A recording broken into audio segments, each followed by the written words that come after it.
start to get in that dry place, you're like, I don't have time, right? I don't have time to pray. I don't have time to worship. I got to do this. I got to do this. I got to do that.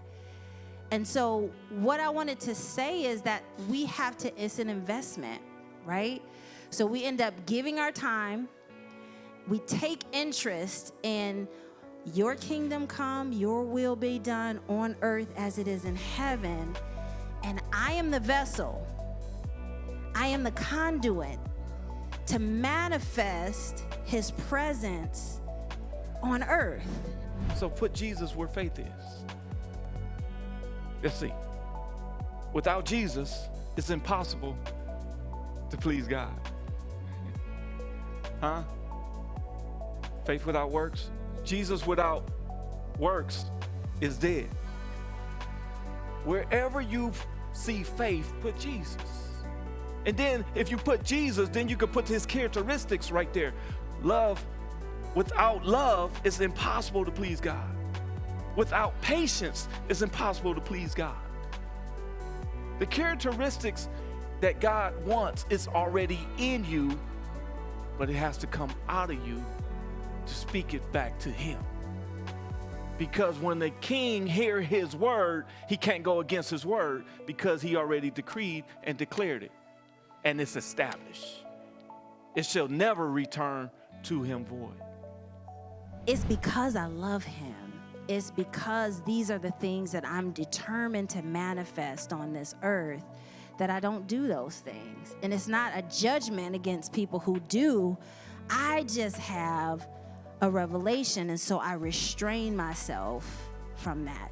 And when you see people doing those things, it's not necessarily a judgment against it. It's just that they don't have a clear revelation of the part that they play in bringing the kingdom and manifesting it in the earth. Just like a lawyer got to understand what a lawyer's job is. It's not actually to memorize everything in the law. It's just to know where everything is in the law. So when we go and make our case to God, I know where to go, because the judge is judging off of his law. So we do our fighting and our heavy lifting in a place of worship and in a place of prayer, because that's where we get our instruction, right?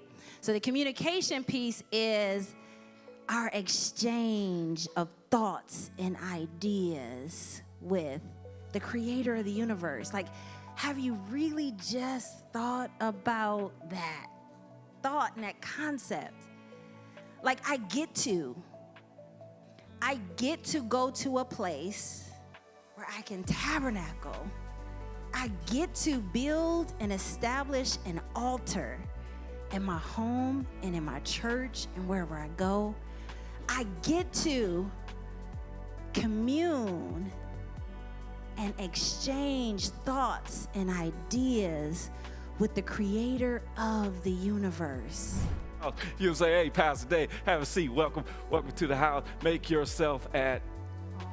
Do you really mean it? No, because if I go in the bedroom, you're going to say, what are you doing, man? Can't go open up your closet. I'm just not going to open up the refrigerator. So you ain't really mean make yourself at home. You said stay in this one area. And so what we did with God, you said, come into my heart, make yourself at home, but don't go in that room. So you limiting the access that God wants to have in you, and because you have done that to him, you're not really realizing how much access you have to him.